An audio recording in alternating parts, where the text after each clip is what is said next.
Maka yang dilihat dulu adalah yang A dan B ini.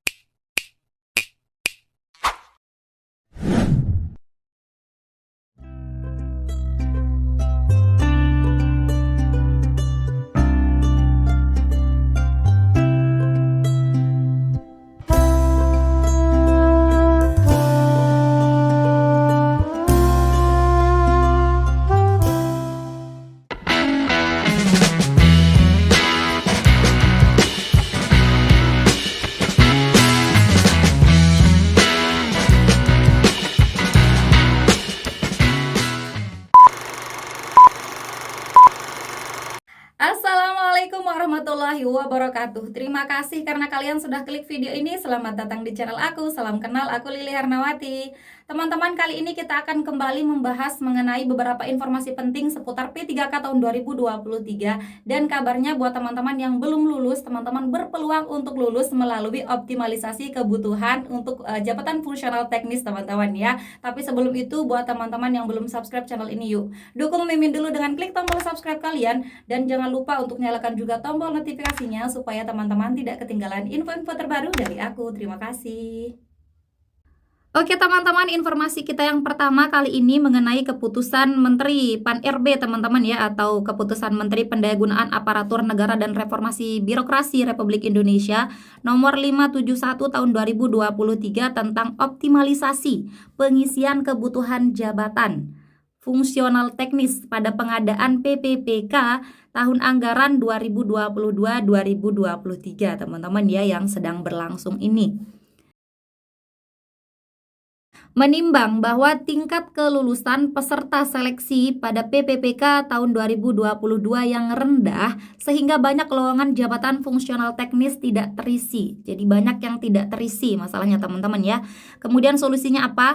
Kita lihat dulu. Yang B, bahwa setelah dilakukan evaluasi terhadap hasil seleksi, perlu diberikan penghargaan atas pengabdian bagi peserta yang berstatus XTHK 2 dan pegawai non-ASN dengan tetap menjamin kualitas pegawai pemerintah dengan perjanjian kerja atau PPPK. Bahwa untuk mendukung kelancaran pelaksanaan tugas dan pelayanan pemerintah kepada masyarakat, serta dalam rangka upaya penataan XTHK 2 dan pegawai non-ASN yang bekerja di instansi pemerintah, dipandang perlu melakukan optimalisasi pengisian kebutuhan jabatan fungsional teknis pada PPPK ini. Bahwa berdasarkan pertimbangan sebagaimana huruf A sampai C tadi, teman-teman perlu menetapkan kebijakan optimalisasi pengisian kebutuhan jabatan fungsional teknis pada PPPK tahun anggaran 2022 dengan keputusan Menteri Pendayagunaan Aparatur Negara dan Reformasi Birokrasi. Oke teman-teman, untuk yang mengingatnya kita tidak bahas teman-teman ya. Silakan teman-teman baca. Nah, memutuskan. Nah, ini yang penting teman-teman ya. Keputusannya apa? Memutuskan. Menetapkan keputusan Menteri Pendayagunaan Aparatur Negara dan Reformasi Birokrasi tentang optimalisasi pengisian kebutuhan jabatan fungsional teknis pada seleksi pegawai pemerintah dengan perjanjian kerja tahun anggaran 2022, teman-teman ya. Kesatu, optimalisasi pengisian kebutuhan jabatan fungsional teknis pada pengadaan PPPK tahun 2022 dilakukan terhadap jabatan yang belum terpenuhi kebutuhannya, yang belum terpenuhi. Misalkan, ini teman-teman ada formasi di sekolah A, B, C, D misalkan nih teman-teman ya. Yang A sudah terpenuhi semua kebutuhannya, misalkan yang A ada 2 formasi yang kosong, yang B 1, C 3 formasi, D 4 formasi misalkan. Yang A sudah terpenuhi, sudah ada yang lulus dua-duanya, berarti ini tidak berlaku. Kemudian yang B ini belum ada yang lulus ya, belum ada yang memenuhi ambang batas, berarti ini berlaku untuk pengoptimalisasian. Kalau yang C ini misalkan 2 orang saja yang lulus, kemudian 1 yang tidak lulus. 1 yang masih kosong formasinya maksud saya teman-teman ya. Jadi yang C ini berlaku optimalisasi untuk 1 formasi saja gitu teman-teman. Kemudian yang D ini misalkan ada 4 formasi dan 4-4-nya tidak ada yang lulus di sana. Artinya tidak ada yang memenuhi kebutuhan untuk yang di sekolah D ini misalkan atau di tempat D ini. Maka ini berlaku juga untuk optimalisasi gitu teman-teman ya, untuk keempat-empat formasi tersebut. Oke, kita lanjut. Optimalisasi pengisian kebutuhan jabatan sebagaimana dimaksud pada diktum ke-1 dilakukan berdasarkan reformulasi nilai ambang batas seleksi kompetensi teknis dari hasil seleksi pengadaan PPPK teknis tahun 2022. Nah, ingat teman-teman ya, ini berdasarkan yang pertama dilihat adalah nilai ambang batas seleksi kompetensi teknis. Ingat teman-teman, untuk mengingatkan saja ada 4 seleksi kemarin teman-teman ya, yaitu kompetensi teknis, kemudian kompetensi manajerial dan sosial kultural teman-teman ya, manajerial dan soskul. Dan yang terakhir itu ada wawancara ya, dan ada wawancara. Gitu teman-teman.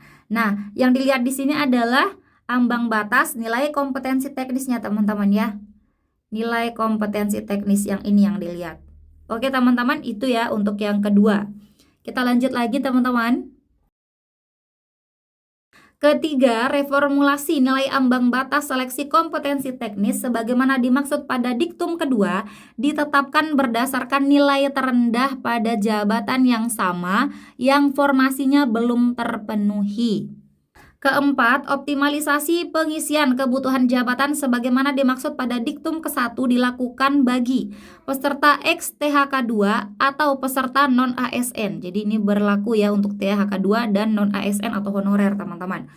Kelima, peserta ex-THK2 sebagaimana dimaksud pada diktum keempat adalah ex-THK2 yang terdaftar dalam pangkalan database THK2 pada Badan Kepegawaian Negara atau BKN. Jadi teman-teman yang THK2 harus sudah terdaftar di database THK2 pada Badan Kepegawaian Negara atau BKN.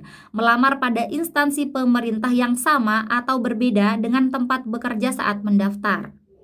Jadi teman-teman yang THK2 bisa ditempatkan di tempat yang berbeda ya. Bisa ditempatkan di tempat yang berbeda atau sama dengan tempat ia bekerja. Misalkan Anda bekerja di sekolah A misalkan teman-teman ya. Kemudian Anda bisa jadi ditempatkan di sekolah A ataupun selain sekolah A. Bisa sekolah B, C, D, dan yang lainnya teman-teman ya. Keenam, peserta non-ASN sebagaimana dimaksud pada diktum keempat adalah peserta di luar ex-THK2 yang memiliki riwayat kerja terakhir di instansi pemerintah yang dilamarnya pada seleksi PPPK teknis tahun 2022. Untuk teman-teman yang non-ASN, nah ini berlaku optimalisasi ini untuk teman-teman yang mendaftar di sekolah tempat kalian mengajar dulu. Misalkan teman-teman mengajar di sekolah A. Kemudian teman-teman melamar juga PPPK-nya, di sekolah A juga, di sekolah A. Maka ini berlaku. Tapi kalau yang daftar di bukan sekolah A berarti ini tidak berlaku teman-teman ya. Seperti itu yang saya pahami teman-teman. Silakan teman-teman kalau ini salah menurut kalian komen aja di kolom komentar ya. Kita lanjut lagi. Ketujuh, peserta non-ASN sebagaimana dimaksud pada diktum ke-6 dibuktikan dengan surat keterangan pengalaman kerja yang ditandatangani oleh pejabat pimpinan tinggi pratama dan atau pimpinan satuan kerja pada instansi pemerintah tempat pelamar bekerja yang telah diunggah melalui SSC ASN saat pelamaran pada pengadaan PPPK teknis. Jadi buktinya ada teman-teman ya, yaitu pas teman-teman dulu melamar kan ada tuh bukti pengalaman kerja. Nah, kan ada tuh bukti pengalaman kerja yang minimalnya berapa teman-teman kemarin? Minimal 2 tahun teman-teman ya, minimal 2 tahun. Nah, ini kan diunggah kemarin di SSC ASN. Jadi di sana akan dilihat nanti teman-teman ya, apakah teman-teman memiliki riwayat kerja terakhir di tempat teman-teman melamar. Atau teman-teman misalkan melamarnya di kantor A misalkan ya, di kantor A. Kemudian teman-teman juga bekerja di kantor A, teman-teman ya, bekerja di kantor A. Maka ini berlaku juga untuk teman-teman ya, untuk reformulasi peserta yang lulus, teman-teman. Oke? Kita lanjut lagi. Ke-8, optimalisasi pengisian kebutuhan jabatan sebagaimana dimaksud diktum ke-1 diberlakukan terlebih dahulu bagi ex-THK2 yang memenuhi reformulasi nilai ambang batas seleksi kompetensi teknis dengan peringkat terbaik. Oke, saya contohkan teman-teman ya, misalkan di sekolah A ini ada satu formasi saja yang belum terisi. Kemudian ada beberapa orang yang mendaftar di sana.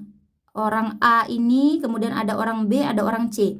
Yang A ini adalah X THK2, teman-teman ya, THK2. Kemudian yang B juga X THK2. Kemudian yang C ini non ASN. Maka yang dilihat dulu adalah yang A dan B ini, si A dan si B. Kemudian si A dan si B ini mana yang memiliki seleksi kompetensi teknis dengan peringkat terbaik. Misalkan si A ini memiliki nilai 90, kemudian si B memiliki nilai 135, maka yang lulus adalah si B ini, teman-teman ya, untuk mengisi formasi di sekolah A. Seperti itu contohnya, teman-teman ya. Oke, kita lanjut lagi ke yang ke-9. Dalam hal masih terdapat kebutuhan yang belum terpenuhi setelah diktum ke-8 diberlakukan, maka kebutuhan tersebut diisi oleh peserta non-ASN yang memenuhi reformulasi nilai ambang batas seleksi kompetensi teknis dengan peringkat terbaik. Nah, kita contohkan lagi, teman-teman ya. Misalkan di sekolah B atau di kantor B ini ada dua formasi, teman-teman. Kemudian ada yang mendaftar A, B, dan C. A ini adalah THK2, kemudian B ini non-ASN, kemudian yang C ini non-ASN, gitu, non-ASN. Nah, untuk yang formasi pertama diprioritaskan untuk yang si A ini, orang yang A ini lulus, katakan dia diluluskan ya yang A, jadi satu formasi berkurang. Kemudian yang B dan C ini non-ASN, teman-teman ya. Maka formasi yang tinggal satu ini akan diperebutkan oleh yang B dan C ini, si B dan si C. Mana yang memiliki nilai kompetensi teknis terbaik itu yang akan lulus. Misalkan si B memiliki nilai kompetensi teknisnya 120. Kemudian si C memiliki nilai 150. Maka yang lulus adalah si A dan si C, gitu ya. Yang lulus adalah si A untuk formasi pertama, kemudian si C untuk formasi kedua, gitu teman-teman ya. Itu contohnya. Kemudian kita lanjut lagi ke poin yang ke-10. Bagi jabatan fungsional dosen, ketentuan optimalisasi pengisian kebutuhan jabatan sebagaimana dimaksud diktum ke-8 dan diktum ke-9 diberlakukan terlebih dahulu bagi peserta yang telah memenuhi nilai ambang batas pada setiap subtes seleksi kompetensi teknis. Nah, ini untuk yang jabatan fungsional dosen ini kan lumayan banyak subtesnya ya. Subtes seleksi kompetensi teknisnya. Jadi yang berlaku itu adalah yang semuanya lulus di setiap subtes seleksi kompetensi teknis ini ya, nggak boleh salah satunya aja, tapi semuanya harus lulus. Itu ya untuk yang dosen. Kita lanjut lagi ke poin ke-11. Dalam hal peserta memperoleh nilai akhir yang sama, penentuan pengisian kebutuhan secara berurutan didasarkan A. Nilai kompetensi teknis tertinggi. Kita buat dulu ya teman-teman ya. Misalkan nilai akhir yang sama. Misalkan ini ada si A dan si B, teman-teman ya. Akan mengikuti optimalisasi ini. Kemudian nilai akhirnya sama antara si A dan si B ini. Misalkan sama-sama 268, misalkan teman-teman ya. Nah, maka akan dilihat yang pertama adalah kompetensi teknis tertinggi. Misalkan si A kompetensi teknisnya, yang teknisnya dapat 120, si B dapat 121 misalkan, maka yang lulus adalah langsung si B, gitu teman-teman. Tapi kalau misalkan kompetensi teknisnya sama-sama 120, maka yang kedua dilihat adalah nilai kumulatif kompetensi manajerial dan sosial kultural. Jadi ditambahin antara manajerial dan soskul ini. Misalkan mansos, di sini si A mendapatkan nilai 135 misalkan ya, 135. Kemudian si B mendapatkan 130, maka yang lulus adalah si A gitu ya, kalau teknisnya sama-sama 120 gitu. Kemudian bagaimana kalau sama-sama 130 misalkan? Sama-sama 130, teknisnya sama, mansosnya sama, maka yang dilihat adalah nilai wawancara. Nilai wawancaranya berapa gitu teman-teman. Ya, nanti nilai wawancara yang tertinggi siapa? Misalkan ini 9, ini 8 gitu. Maka yang lulus adalah yang A gitu teman-teman ya. Itu contohnya. Jika nilai sebagaimana dimaksud dalam huruf C masih sama, penentuan pengisian kebutuhan didasarkan pada usia pelamar tertinggi. Tapi jika misalkan ini sama, misalkan sama-sama 9 ya, nilainya sama, misalkan akhirnya adalah 200 259 gitu. Sama misalkan nilainya sekian teman-teman antara si A dan si B gitu. Maka yang dilihat adalah usia tertinggi. Kalau usia si A ini misalkan sudah 40 tahun, kemudian si B ini usianya adalah masih 39 tahun, maka yang lulus adalah si A gitu teman-teman ya, untuk kriteria pemilihan yang lulus gitu teman-teman. Poin ke-12, dalam hal terdapat kebutuhan jabatan yang belum terpenuhi pada instansi daerah setelah dilakukan penentuan kelulusan akhir sebagaimana dimaksud pada diktum ke-11, peserta sebagaimana dimaksud dalam diktum ke-5 dan diktum ke-6 dapat mengisi kebutuhan pada jabatan dengan kualifikasi pendidikan yang sama dari unit penempatan atau lokasi kebutuhan yang berbeda dalam satu instansi yang sama, serta memenuhi reformulasi nilai ambang batas seleksi kompetensi teknis dengan peringkat terbaik dengan terlebih dahulu diberlakukan bagi XTHK 2. Oke teman-teman, saya contohkan untuk yang poin ke-12 ini teman-teman ya. Misalkan nih instansi yang sama, kita lihat di contoh Kemenak deh. Instansi Kemenak gitu ya. Nah di Kemenak ini misalkan di sekolah, katakan ini di sekolah A dan B. Teman-teman misalkan mendaftar di A ini dulu ya, daftar di A. Tapi ini sudah terpenuhi. Teman-teman bisa ditempatkan di yang B ini. Bisa ditempatkan di B ini, tidak harus di tempat kerja yang A. Tidak harus teman-teman ya. Kalau semuanya sudah diberlakukan tapi masih ada yang kosong misalkan di B ini, maka teman-teman bisa jadi ditempatkan juga di yang B ini. Bisa jadi teman-teman. Asalkan apa? Asalkan kualifikasi pendidikannya sama. Misalkan sama-sama butuh sarjana matematika misalkan ya, maka teman-teman ada peluang untuk ditempatkan di B ini gitu, tidak harus di A, meskipun teman-teman dulu mendaftar di A ini gitu teman-teman. Selama teman-teman memenuhi kompetensi teknis dengan peringkat terbaik teman-teman, tentunya didahulukan yang XTHK 2 dulu, baru yang non ASN teman-teman ya. Jadi bisa jadi penempatannya di lokasi yang berbeda, asalkan kualifikasi jabatannya sama gitu teman-teman, dan juga instansinya sama gitu teman-teman ya. Clear ya untuk yang poin ke-12 ini. Jika teman-teman mungkin ada pendapat lain, silahkan bantu saya untuk share pendapat kalian di kolom komentar teman-teman. Kita lanjut lagi ke poin yang ke-13.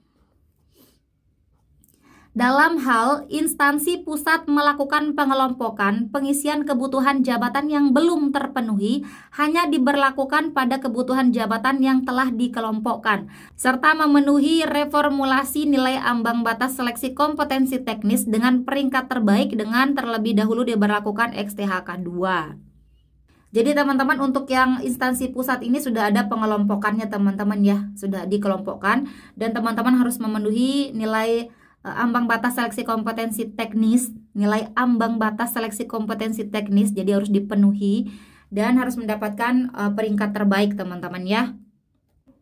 Oke, kita lanjut lagi ke poin yang terakhir. Keputusan ini berlaku sejak tanggal ditetapkan dan apabila di kemudian hari terdapat kekeliruan akan diubah sebagaimana mestinya. Ini baru keluar teman-teman ya, ditetapkan di Jakarta pada tanggal 2 Agustus 2023 oleh Menteri Pendayagunaan Aparatur Negara dan Reformasi Birokrasi Republik Indonesia teman-teman ya, yaitu Abdullah Azwar Anas. Semoga bermanfaat teman-teman, tapi teman-teman jangan dipindah-pindah dulu karena masih ada informasi penting lainnya. Oke, kita next lagi teman-teman ya. Oke teman-teman, di sini saya mau share juga tentang peserta yang mengundurkan diri teman-teman ya, mengundurkan diri dan meninggal dunia untuk calon PPPK Kementerian Agama Kemenak teman-teman ya, tahun anggaran 2022, karena ini lumayan banyak, bisa jadi ini yang menjadi kosong formasinya teman-teman ya. Dan semoga teman-teman yang belum lulus bisa lulus di sini teman-teman. Berdasarkan pengumuman nomor sekian-sekian-sekian tanggal 7 Juni 2023 tentang hasil akhir seleksi pasca sanggah calon PPPK Kementerian Agama Republik Indonesia tahun anggaran 2022, kami sampaikan beberapa hal sebagai berikut. Bahwa pada masa pengisian DRH sebagai persyaratan usul penetapan nomor induk PPPK terdapat peserta yang mengundurkan diri sejumlah 36 orang. Lumayan banyak teman-teman ya, dan meninggal dunia sejumlah 4 sebagaimana tercantum pada lampiran pengumuman ini. Berarti ada berapa? 40 formasi yang akan di reformulasi teman-teman. Kemudian poin kedua, peserta yang mengundurkan diri dan meninggal dunia akan ditindaklanjuti sesuai dengan ketentuan oleh BKN selaku Ketua Panitia Seleksi Nasional Pengadaan PPPK Nasional. Keputusan panitia bersifat final, mengikat dan tidak dapat diganggu-gugat. Seluruh proses pelaksanaan seleksi CPPPK Kementerian Agama tidak dipungut biaya apapun. Kelulusan pelamar ditentukan oleh kemampuan dan kompetensi pelamar. Yang kelima, diimbau kepada seluruh pelamar CPPPK Kementerian Agama agar tidak mempercaya apabila ada orang atau pihak tertentu atau calo yang menjanjikan dapat membantu kelulusan dalam setiap tahapan seleksi dengan keharusannya menyediakan sejumlah uang atau dalam bentuk apapun. Jangan mau teman-teman diperas teman-teman ya. Pelayanan dan penjelasan informasi terkait pelaksanaan seleksi CPPPK Kementerian Agama dapat diakses melalui laman Kemenak teman-teman ya, kemenak.go.id dan CASN kemenak.go.id dan CSSCASN bkn.go.id serta media sosial resmi Instagram. Nanti teman-teman bisa follow-follow yang ini teman-teman ya, Twitternya juga. Demikian pengumuman ini, kita lihat teman-teman siapa mungkin nama-namanya bisa teman-teman nanti cek juga teman-teman ya. Ini mungkin nanti saya blur nama-namanya teman-teman ya. Teman-teman cukup lihat jabatan dan lokasi formasi saja teman-teman ya. Jabatan dan lokasi formasi saja untuk yang peserta mengundurkan diri calon PPPK Kemenak tahun anggaran 2022. Ini dia teman-teman ya. Guru bahasa Arab di Kalimantan Tengah, kemudian guru bahasa Indonesia di Kemenak Yogyakarta, guru bahasa Jerman ada di Provinsi Jawa Timur, kemudian guru bimbingan konseling di Jawa Timur, guru fisika di Nusa Tenggara Barat, guru fisika di Sumatera Barat, guru IPS di Provinsi Jawa Barat, guru kimia di Kalimantan Timur, guru sejarah di Sumatera Barat. Guru sejarah di Sumatera Barat, guru seni budaya di DKI Jakarta, kemudian guru sejarah kebudayaan Islam di Provinsi Banten, Peranata Hubungan Masyarakat di Provinsi Jawa Timur, Asesor Sumber Daya Manusia Aparatur di Direktorat Jenderal Pendidikan Islam, Ahli Pertama Penghulu di Kemenak Provinsi Sulawesi Tengah, Penyuluh Agama Hindu di Kemenak Provinsi Bali, kemudian Penyuluh Agama Islam di Kemenak Provinsi Jawa Barat. Penyuluh Agama Islam di Provinsi Jawa Barat, penyuluh agama Islam di Provinsi Jawa Barat ini lumayan banyak ya, ada 3 penyuluh agama Islam di Provinsi Jawa Barat.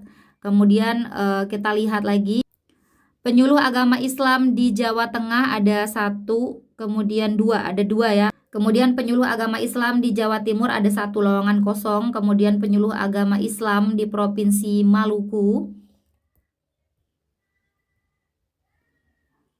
Kemudian penyuluh agama Islam di Sumatera Barat, penyuluh agama Islam di Sumatera Selatan, penyuluh agama Islam Sumatera Utara, penyuluh agama Islam di Sumatera Utara. Kemudian ada 2 tadi ya teman-teman ya, ini Sumatera Utara. Kemudian penyuluh agama Katolik di Provinsi Banten, penyuluh agama Katolik di Provinsi Papua, penyuluh agama Kristen di Provinsi Banten. Ini ada 2 penyuluh agama Kristen di Provinsi Banten, ada 2 formasi. Kemudian penyuluh agama Kristen di Jawa Barat 1, penyuluh agama Kristen di Kalimantan Timur ada 2 teman-teman ya.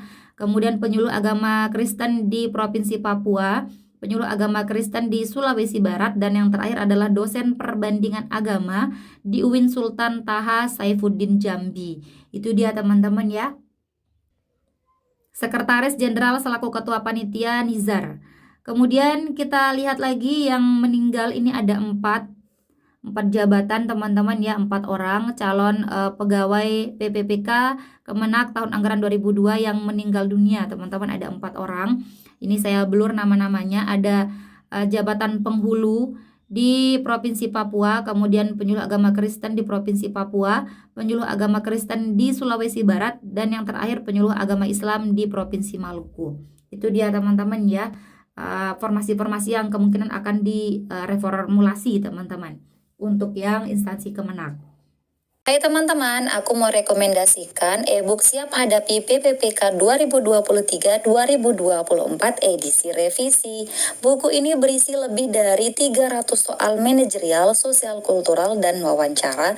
Di antaranya terdapat lebih dari 170 butir bocoran soal yang sudah dimodifikasi. Tentunya soal sudah dilengkapi kunci jawaban dan pembahasan.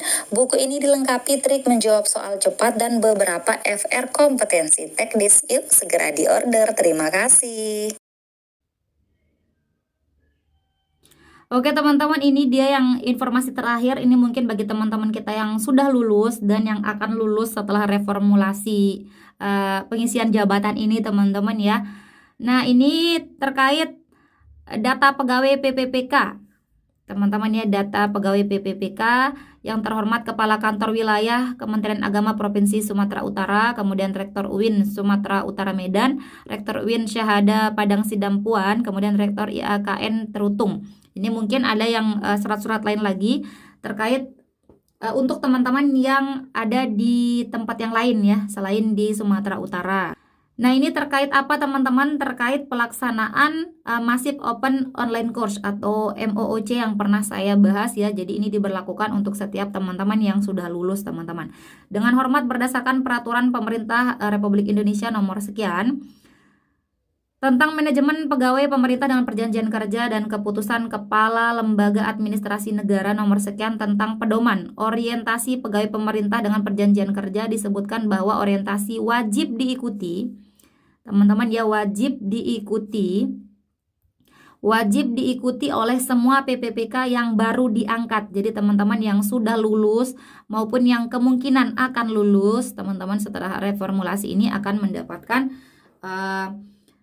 kegiatan Massive Open Online Course ini teman-teman. Nah di sini salah satunya saya perlihatkan teman-teman ya. Ada 2 tahap di sini. Yang tahap pertama yaitu pengenalan tugas dan fungsi aparatur sipil negara. Bentuknya adalah Massive Open Online Course atau MOOC. Waktu durasinya Agustus 2023 selama 15 hari. Ini sudah pernah saya jelaskan teman-teman. Nanti teman-teman coba cek di video saya teman-teman. Kemudian untuk tempatnya online ya, dilakukan secara online satuan kerja masing-masing. Penyelenggaranya Lembaga Administrasi Negara Republik Indonesia atau LAN RI. Kemudian tahapan yang kedua, pengenalan nilai dan etika instansi pemerintah. Bentuknya adalah klasikal mulai dari awal September 2023 selama 4 hari. Kemudian tempatnya adalah kampus Balai Diklat Keagamaan Medan. Ini untuk yang ada di Medan teman-teman ya. Kemudian penyelenggaranya Balai Diklat Keagamaan Medan. Nanti teman-teman yang lain mungkin kalau saya mendapatkan infonya saya akan share secepatnya teman-teman ya. Oke teman-teman, itu dia. Jadi teman-teman yang sudah lulus maupun yang akan lulus silahkan bersiap-siap untuk mengikuti Massive Open Online Course. Oke teman-teman, itu saja beberapa informasi kita kali ini. Semoga bermanfaat. Jika menurut teman-teman bermanfaat, jangan lupa bantu saya dengan klik like biar saya makin semangat untuk kasih teman-teman informasi-informasi terbaru. Dan jangan lupa juga untuk komen-komen apa sajalah di kolom komentar ya, biar semakin ramai dan semakin banyak yang bisa mendapatkan video-video saya. Oke teman-teman, terima kasih. Oke teman-teman, sekian dulu video kita kali ini. Terima kasih untuk partisipasi kalian dan terima kasih juga karena teman-teman sudah menonton video ini sampai akhir. Jangan lupa buat teman-teman yang masih ada pertanyaan, komen-komen di kolom komentar. Next kita akan bahas lagi teman-teman ya. Dan jangan lupa juga untuk dukung Mimin dengan klik like, komen, subscribe, dan nyalain juga tombol loncengnya. Dan jangan lupa untuk share video ini ke teman-teman kalian yang lain supaya manfaatnya tidak berhenti di kalian. Oke teman-teman, terima kasih. See you next time and bye-bye. Assalamualaikum warahmatullahi wabarakatuh.